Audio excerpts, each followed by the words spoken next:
शिक्षाप्रद कहानी सुनने के लिए चैनल को सब्सक्राइब कर दें ताकि नई कहानी आपके लिए लाती रहूं।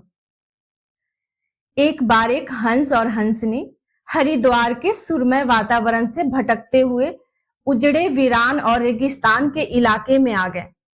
हंसनी ने हंस से कहा कि ये किस उजड़े इलाके में आ गए हैं। यहाँ ना तो जल है, ना जंगल और ना ही ठंडी हवाएं हैं। यहाँ तो हमारा जीना मुश्किल हो जाएगा। भटकते भटकते शाम हो गई तो हंस ने हंसनी से कहा कि किसी तरह आज की रात बिता लो, सुबह हम लोग हरिद्वार लौट चलेंगे। रात हुई तो जिस पेड़ के नीचे हंस और हंसनी रुके थे उस पर एक उल्लू बैठा था। वो जोर से चिल्लाने लगा। हंसनी ने हंस से कहा, अरे यहां तो रात में सो भी नहीं सकते, ये उल्लू चिल्ला रहा है। हंस ने फिर हंसनी को समझाया कि किसी तरह रात काट लो। मुझे अब समझ में आ गया कि ये इलाका वीरान क्यों है। ऐसे उल्लू जिस इलाके में रहेंगे वो तो वीरान और उजड़ा रहेगा ही।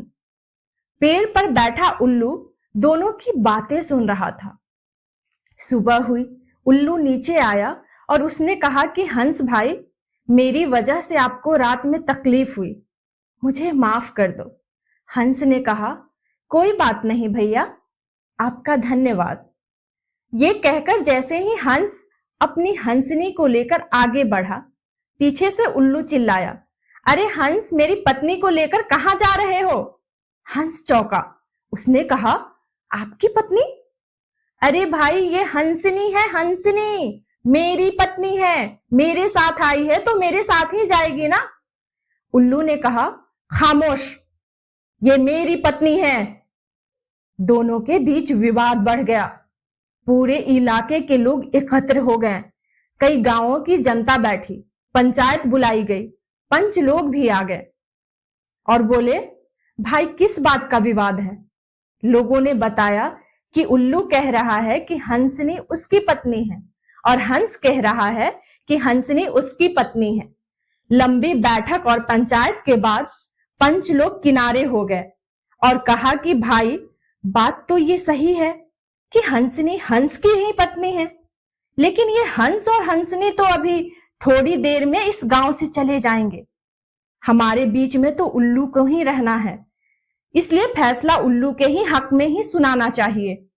फिर पंचों ने अपना फैसला सुनाया और कहा कि सारे तथ्यों और सबूतों की जांच करने के बाद ये पंचायत इस नतीजे पर पहुंची है कि हंसनी उल्लू की ही पत्नी है और हंस को तत्काल गांव छोड़ने का हुक्म दिया जाता है। ये सुनते ही हंस हैरान हो गया और रोने लगा, चीखने चिल्लाने लगा कि पंचायत ने गलत फैसला सुनाया, उल्लू ने मेरी पत्नी ले ली। रोते चीखते जब वो आगे बढ़ने लगा तो उल्लू ने आवाज लगाई, ए मित्र, हंस रुको। हंस ने रोते हुए कहा कि भैया, अब क्या करोगे? पत्नी तो तुमने ले ही ली, अब जान भी लोगे? उल्लू ने कहा, नहीं मित्र, ये हंसनी आपकी पत्नी थी, है और हमेशा रहेंगी। लेकिन कल रात जब मैं चिल्ला रहा था तो आपने अपनी पत्नी से कहा था कि ये इलाका उजड़ा और वीरान इसलिए है क्योंकि यहाँ उल्लू रहता है। मित्र, ये इलाका उजड़ा और वीरान इसलिए नहीं है कि यहाँ उल्लू रहता है। ये इलाका उजड़ा और वीरान इसलिए है क्योंकि यहाँ पर ऐसे पंच रहते हैं जो उल्लुओं के हक में फैसला सुनाते हैं। शायद 65 साल की आजादी के बाद भी हमारे देश की दुर्दशा का मूल कारण यही है कि हमने उम्मीदवार की योग्यता न देखते हुए हमेशा ये हमारी जाति का है, ये हमारी पार्टी का है के आधार पर अपना फैसला उल्लुओं के ही पक्ष में सुनाया है। देश की बदहाली और दुर्दशा के लिए कहीं ना कहीं हम भी जिम्मेदार है।